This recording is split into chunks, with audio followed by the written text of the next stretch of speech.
بسم اللہ الرحمن الرحیم۔ لوگ کیا کہیں گے؟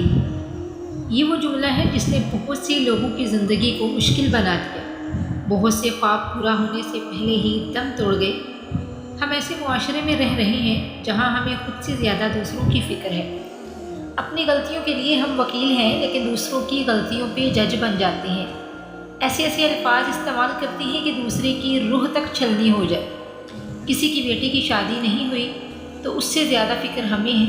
لڑکی 25 کی ہو گئی، ابھی تک رشتہ نہیں ہوا، ضرور کوئی کمی ہے بیٹی میں۔ یہ یاد رکھیے، رسول اللہ صلی اللہ علیہ وسلم کی پہلی زوجہ محترمہ اور پہلی ام المومنین حضرت خدیجہ رضی اللہ تعالیٰ عنہ کی شادی 40 برس کی عمر میں ہوئی اور ان سے اللہ تعالیٰ نے 6 بچوں سے بھی نوازا، جبکہ ام المومنین حضرت عائشہ رضی اللہ عنہ کی کوئی اولاد نہ تھی۔ شادی اللہ تعالیٰ کی طرف سے ایک رزق کی مانند ہے اور اللہ کی ذات جب چاہے جس کو چاہے عنایت کرے۔ اس بات کی فکر نہ کریں کہ لوگ آپ کے بارے میں کیا کہتے ہیں، کیا سوچتے ہیں۔ یاد رکھیے، حضرت مریم علیہ السلام کی شادی نہیں ہوئی لیکن وہ واحد خاتون ہیں جن کے نام سے پوری سورت منسوب ہے۔ اگر خامد کا نہ ہونا نقص ہوتا تو ان کا ذکر قرآن پاک میں نہ آتا، اور اگر کسی کی بیٹی کا رشتہ طے ہو جائے تو کہتے ہیں اتنی کیا جلدی تھی شادی، ضرور کہیں چکر ہوگا اس کا جو جلدی جلدی بوجھ اتار رہے ہیں۔ شادی ہو جائے اور اولاد نہ ہو تو کہتے ہیں لڑکی میں کوئی نقص ہے، حالانکہ اولاد مرد کے نصیب سے ملتی ہے۔ اور یاد رکھیے کہ حضرت عائشہ رضی اللہ تعالیٰ عنہ کی شادی نبی صلی اللہ علیہ وسلم سے کم عمری میں ہوئی، لیکن رسول اللہ صلی اللہ علیہ وسلم سے ان کی کوئی اولاد نہیں تھی۔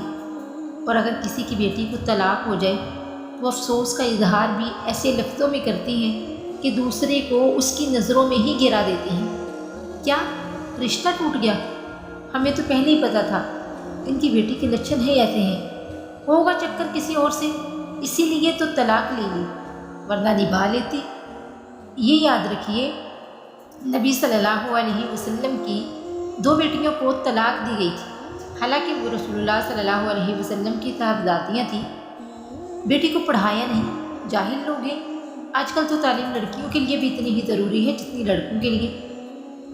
اگر لڑکی پڑھ جائے تو پھر کیا لڑکی کو یونیورسٹی میں ایڈمیشن لے دیا؟ لو بھلا، لڑکیوں کو بھی کوئی اتنا پڑھاتا ہے؟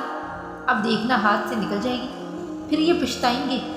اتنا گورا رنگ ہے اس کا، اب اتنا بھی نہیں ہونا چاہیے، دیکھنا اب نخرے دکھائے گی۔ اوہو، اتنا سانولا رنگ ہے ان کی بیٹی کا، بچیوں کا رنگ تو گورا ہی ہونا چاہیے۔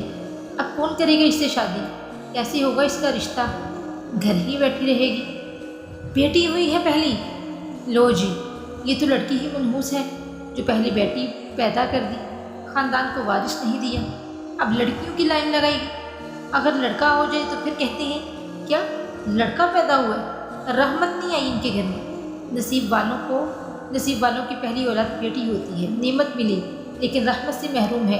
لڑکا کوئی کام نہیں کرتا، ہم نے تو کہا تھا تعلیم کے ساتھ ہنر بھی سکھا دو، اب ڈگریاں سنبھال کے بیٹھا ہے۔ لڑکی کا رنگ اتنا گورا، لڑکی ہی لگتا ہے بالکل، اور اب اسے لڑکی بھی ہیروئن چاہیے۔ ہائے، ان کا لڑکا اتنا کالا، اور جناب کی ڈیمانڈ ہوگی کہ بیوی گوری ملے۔ اب سیاہ اور سفید کا کیا جوڑ بلا؟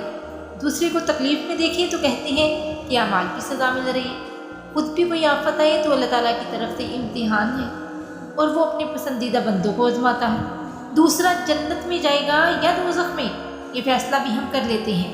دوسرے کے لیے مکافات عمل ہمیں یاد رہتا ہے، مگر افسوس ہم یہ بھول جاتے ہیں کہ دنیا ہمارے لیے بھی گول ہے۔ بعض لوگ غیر ضروری طور پر دوسروں کی اصلاح کرنے میں مصروف ہوتے ہیں۔ کیا ہی عمدہ بات ہو کہ وہ دوسروں کی بجائے اپنی اصلاح پہ توجہ دیں تاکہ معاشرے کی اصلاح کا کام صحیح معنوں میں ہو سکے۔ دنیا میں اعلیٰ مقام انہی لوگوں نے حاصل کیا ہے جنہوں نے خود اپنے آپ پر تنقید کی، اپنا محاسبہ خود کیا۔ ویسے بھی جب دوسرا تنقید کرتا ہے، نقص نکالتا ہے، تو انسان رد عمل کا شکار ہو جاتا ہے۔